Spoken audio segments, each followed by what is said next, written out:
Welcome to सभी family. कैसे आप सब मेरे ठीक ठाक होंगे, खैरियत से होंगे आप। आज मामा आप लोगों के लिए लेके आई है इतने मजे की फ्रेंच फ्राइज। होंगे तो फ्रेंच फ्राइज लेकिन होंगे वक्र स्टाइल में। तो चलिए शुरू करते हैं।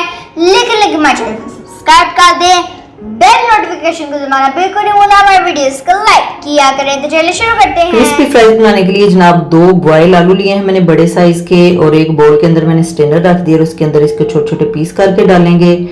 आप ये स्पैचुला की मदद से इसको ऊपर से इस तरह से मैश करते जाएंगे ना, तो नीचे इसका पेस्ट बन के निकलता जाएगा। और अगर आप ऐसे नहीं करना चाहते तो आप वो कद्दूकश की मदद से भी इसको बारीक वाले से क्रश करके भी ये काम कर सकते हैं, लेकिन इस तरह से अगर करेंगे ना तो इसमें गुठली के चांसेस 0 हो जाएंगे।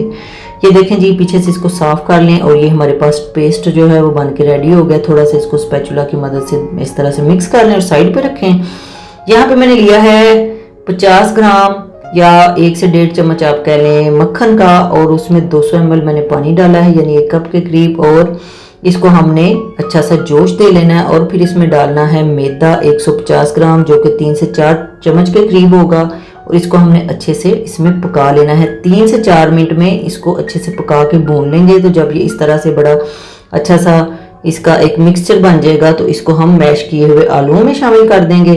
फिर इसमें जनाब हमने डालना है 1 अंडा और ब्लैक पेपर या वाइट पेपर, ठीक है, वो 1 टीस्पून आप इसमें डाल लें। और बेकिंग पाउडर जो है वो 1/2 टीस्पून से थोड़ा कम डाल लें या 1/2 टीस्पून ही डाल लें, ठीक है।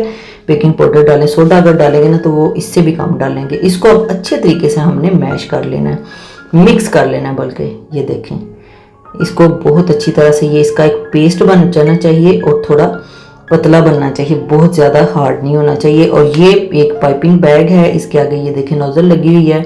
ये बाज़ार से इसी तरह मिल जाता है, उसके आगे मुख्तलिफ डिज़ाइंस की नोज़ल होती हैं। और अगर नहीं है ये तो आपके भी शॉपिंग बैग लेके उसके आगे ये नोज़ल लगा सकते हैं। और अगर वो भी नहीं है तो किसी बोतल के ढक्कन में सुराख करके ना तो उसमें भी ये भर सकते हैं, ठीक है।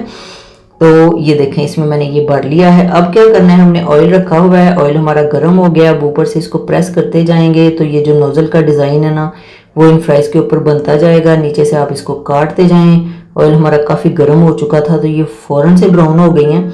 अब मैं पहले इनको निकाल लूँ तो फिर दूसरी डालती हूँ। ये तो 2 मिनट में बन गई हैं, फ्राई हो गई हैं, ऑयल ज़्यादा गर्म था ना।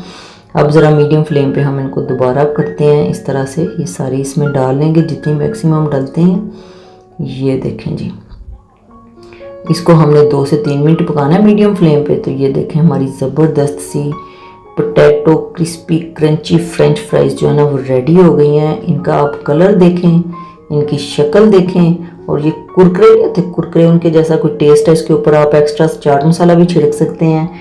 और ये देखें कितने प्यारे मज़े के लग रहे हैं और खाने में भी बहुत ही मज़े के हैं। और ये मैं आपको अभी तोड़ के दिखाती हूँ। बहुत ही क्रंची बने हैं, क्रिस्पी बने हैं और मज़ा भी इनका बहुत ज़्यादा है क्योंकि इसके अंदर हमने नमक मिर्च वगैरह भी डाला हुआ है। तो ये देखें ज़रा, ये देखें कैसे क्रच क्रच करके टूट रहे हैं और बच्चे तो इसको इतने शौक से खाते हैं। हाँ जी फिजा जी, तो जनाब कैसी लगी आपको हमारी वीडियो? मुझे पता है आपको अच्छी तो लगी होगी। तो फिर मिलेंगे किसी नई रेसिपी के साथ। जल्दी अल्लाह हाफिज़।